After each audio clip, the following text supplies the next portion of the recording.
महाराज जी के साप्ताहिक कथा संस्करण में आप सभी भक्तों का स्वागत है। आज हम सुनेंगे महाराज जी की एक लघु कथा।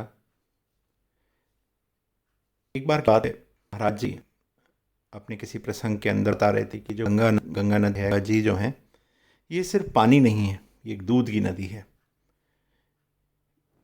तो इसी को लेकर कई बार उनके भक्त बात करते रहते थे कि भाई महाराज जी कहते हैं दूध की नदी है, क्योंकि जैसा दूध सबको पोषक चीज़ें देता है, बच्चों को बड़ा करता है, उसी तरह गंगा जी भी अपने पूरे जहाँ से निकलती हैं और जहाँ तक समुद्र में मिलती हैं, तो जो आसपास के इलाके हैं उन्हें भी दूध की तरह सींचती हैं।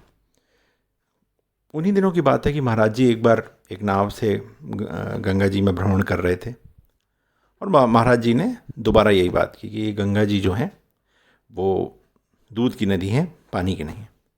ये कहते हुए महाराज जी के पास एक लोटा था। महाराज जी ने उस लोटे को नदी में डाला, गंगा जी में डाला और एक पानी निकाला और उस पर अपना हाथ रखा।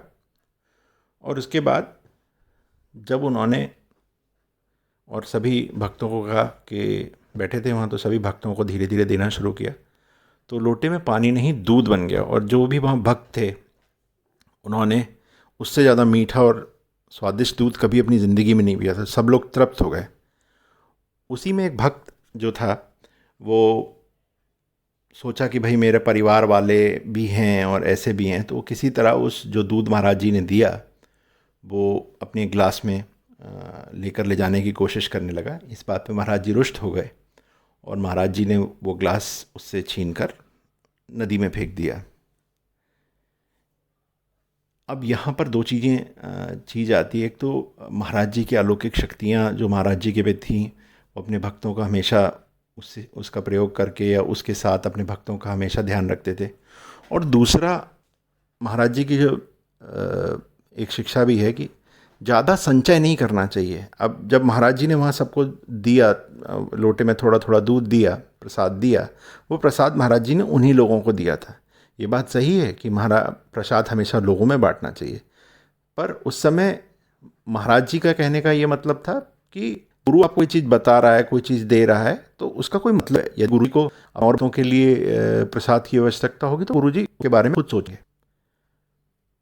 तो हमेशा हमें ध्यान रखना चाहिए, जो हमारा गुरु को हमेशा ही हमें गुरु के पीछे चलना चाहिए। अब जैसे महाराज जी की जो भी शिक्षाएं, हमने कई कथा संस्करणों में बात की है उनके बारे में, तो वो शिक्षा हमेशा ध्यान रखना चाहिए। और एक महाराज जी की जो सबसे बड़ी शिक्षा थी, नियम।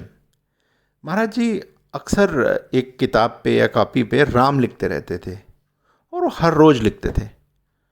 तो इससे हमें वो जो नियम उन्होंने बना लिया, उस नियम को हमेशा ही उसका अनुसरण करते थे। ये नहीं कि भैया नियम बना लिया कल बदल लिया। और हमारी जितनी ज़िंदगी है उसके अंदर भी नियम बहुत ज़रूरी है। अब लोग नियम बना लेते हैं, कठिन नियम, ऐसे नियम जिसका पालन ही नहीं किया जा सकता। जैसे कुछ लोग कहते हैं भैया मैं हर साल वैष्णो देवी जाऊंगा, या मैं हर साल साल में 5 बार जाऊंगा, या जो भी। नियम बनाते वक्त हमें हमेशा ध्यान रखना चाहिए कि क्या हम ये नियमों का अनुसरण कर पाएंगे कि नहीं कर पाएंगे। क्योंकि कई लोग नियम तो बना लेते हैं, जैसे बच्चे हैं अपने पढ़ाई का ऐसा नियम बनाएंगे कि उसे देख के लगे कि भैया ये तो 22 घंटे पढ़ने वाला है, और पढ़ नहीं पाएंगे 5 घंटे। तो यदि हम कोई भी नियम बनाएं, चाहे हम दिया जलाने का नियम ही बना लें कि भैया हमें हर रोज़ अपने कार्यालय या अपने व्यापार में जाने से पहले एक दिया जलाना है, उतना ही सरल नियम अगर आप बना लेंगे तो आपको उसका उतना ही लाभ मिलेगा जो है जितना आप चाहते हैं। अब नियम से होता है, मान लीजिए आपने एक नियम बना लिया कि भैया मुझे दफ्तर जाने से पहले दिया जलाना है, तो अब आप होगा क्या, आप समय पे उठेंगे, आप समय पे तैयार होंगे, समय, क्योंकि आपको दिया जलाना है। तो हर चीज़ जो है आपस में जुड़ जाएगी।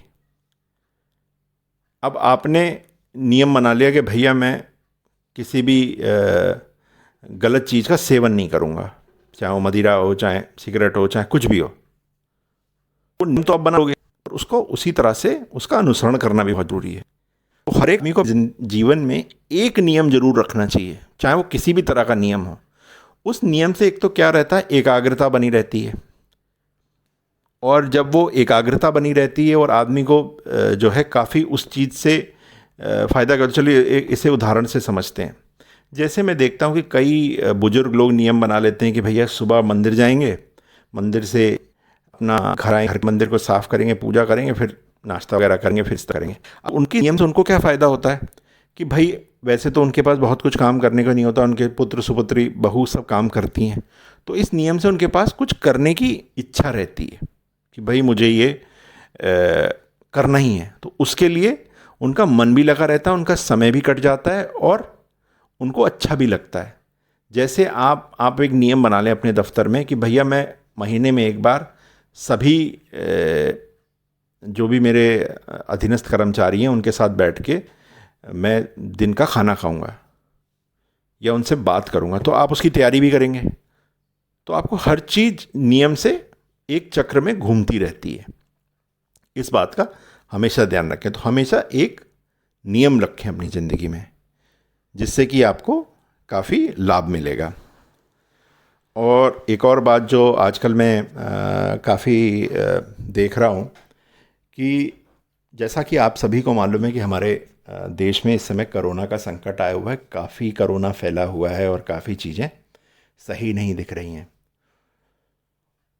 एक तो ये जो है ये सच्चाई है कि भैया हमारे देश में उतनी तैयारी नहीं थी जितनी तैयारी होनी चाहिए थी। पर इसका दोष जो है वो हम सरकार के सर पे मढ़ के या किसी अस्पताल के सर पे मढ़ के बच नहीं सकते। इसमें गलती सभी की है, क्योंकि आज तक हमारे देश का जो भी इतिहास रहा है, हमने आज तक आपने कभी सुना नहीं होगा कि कोई पार्टी आपसे ये कह रही है कि भैया हम तो अस्पताल बनाएंगे, ये हमारे जो चुनावी घोषणा पत्र है उसमें है। ये तो कभी किसी ने कहा नहीं, और कहा भी है तो उस पर कभी भी हम लोगों ने वोट नहीं किया। हमने कभी भी अपना जो है मत का प्रयोग उस कारण उसको नहीं दिया जो कि अच्छे स्वास्थ्य सेवाएं बना रहा था। हमने मत किसे दिया? जो जात पात धर्म इन लोगों के बारे में ज़्यादा बात करते हैं। तो अब इतने साल हो गए हमारे देश को आज़ाद हुए और वो नहीं हुआ। तो अब तो जो है दूध गिर चुका है, तो उस दूध के गिरने पर रोने से बढ़िया हमें क्या करना है कि किस तरह हम ये जो स्थिति बन गई है इससे उभरें। तो सबसे पहला उभरने का एक कारण ये है कि जिस हिसाब से हमारे जो टीवी चैनल हैं, जिस तरह का वो टीवी चैनल हो गए, सोशल मीडिया के चैनल हो गए, ये जिस तरह से हमारे जो स्थिति है उसे नग्न अवस्था में सबको दिखा रहे हैं। तो इससे हो क्या रहा है? इससे एक तरह का भय व्याप्त हो गया है, एक तरह का पैनिक हो गया है, लोग परेशान हो गए हैं। अब इससे हो क्या रहा है? ये जो आज हमारे देश में भय व्याप्त हो गया है, तो जो ज़रूरी दवाएं हैं उसका संचय करने लग गए हैं लोग। क्योंकि वो दिखाने से होता क्या है कि लोग डर जाते हैं और दवाएं ज़्यादा खरीदते हैं, दवाओं की कालाबाजारी को बढ़ावा मिलता है। आज तक रेमडेसिविर दवाई जो मैंने अभी किसी से पूछ रहा था तो 20,000, 25,000, 30,000 तक की भी बिक रही है। क्यों बिक रही है? क्योंकि हम सब डरे हुए हैं कि भाई ये दवा तो हमें चाहिए। ऑक्सीजन सिलेंडर हैं, उनका संचय हो रहा है, हर चीज़ का संचय होता है। तो इस तरह की जो खबरें होती हैं वो करती क्या है? वो बाज़ार में एक तरह का कोलाहल ले आती हैं और काला बाजारी को बढ़ावा देती हैं। तो आज अगर हमें इनसे बचना है तो पहली बात तो यदि आपके मन में उतनी शक्ति है कि आप उस चीज़ को समझ पाएँ, तभी इस तरह की चीज़ों को देखें। और जहाँ भी आप देखते हैं आप इस तरह की सच्चाई, कितने कितने ही जो ये समाचार के चैनल हैं या ये वो आपको ये बता रहे हैं कि किस तरह से आप इस भय से बाहर आएँ। सभी ये बता रहे हैं वहाँ ऑक्सीजन ख़त्म हो गई, इतने लोग मर गए, इतने वो हो गए। तो भाई पहली बात तो ये एक दुखद त्रासदी है और हमारा देश इस त्रासदी से बहुत जल्द उबर जाएगा। पर दूसरी बात क्या है, यहाँ पर लोगों के जो सोच है, जो समझ रहे हैं लोग, उसके अंदर वो किसी तरह सरकार के खिलाफ कुछ कार्रवाई करके सारे देश को सरकार के खिलाफ कर रहे हैं। इसमें ये मेरा कहने का मतलब नहीं है सरकार दोषी नहीं है, सरकार भी दोषी है। पर इस समय महाराज जी की कृपा की हम अपेक्षा करते हैं सबके लिए और वो हमेशा हमारे साथ बनी रहेगी। तो अपने घर से कम निकलें, जहाँ तक आपको ज़रूरत है बहुत ही अधिक ज़रूरत है तब निकलें। दूसरी बात, मास्क का प्रयोग करें, हाथों को बार बार धोएं, और जब भी आप मास्क लगा लें, जैसे आपने मास्क लगा लिया तो उसे अब छूना नहीं है, हर 5 मिनट पे छूना, बार बार नाक को ऊपर नीचे करना। देखिए, मास्क लगाने से सांस लेने में थोड़ी तो दिक्कत होगी, तो उस दिक्कत की आदत डाल लें।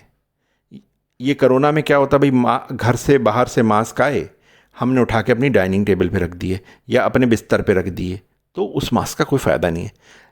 जहाँ तक कोशिश करें मास्क को जब भी आप बाहर से वापस आएँ तो उसे फेंक दें। और यदि आपको लगता है कि नहीं मुझे फेंकना है, तो एक घर के बिल्कुल दरवाजे पे कील लगा लें, खुंटी लगा लें और वहाँ उसे टांग दें, जिससे कि वो घर में ना जाए। और घर में भी आकर अपने लोगों से तभी मिलें जब आपने जो भी बाहर के कपड़े हैं उन्हें बदल के घर के कपड़े पहन लें, तभी मिलें किसी से। किसी भी अनजान व्यक्ति को या किसी भी ऐसे व्यक्ति को जिसके बारे में आपको बहुत नहीं मालूम है कि क्या कर रहा है, कैसा, उसे अपने घर में ना आने दें। और मैं आप लोगों को निवेदन करूंगा कि यदि आपको कोरोना की कोई भी दिक्कत है तो सब अपने जो घर में काम करने वाले हैं उन्हें घर में मत बुलाइए, उन्हें छोड़ दीजिए बाहर, क्योंकि आपसे उन गरीबों को हो जाएगा और उनके तो कोई बचाने में भी उन्हें बहुत दिक्कत होती है। तो इन सब छोटी छोटी को बातों का रखें और महाराज जी पे भरोसा रखिए।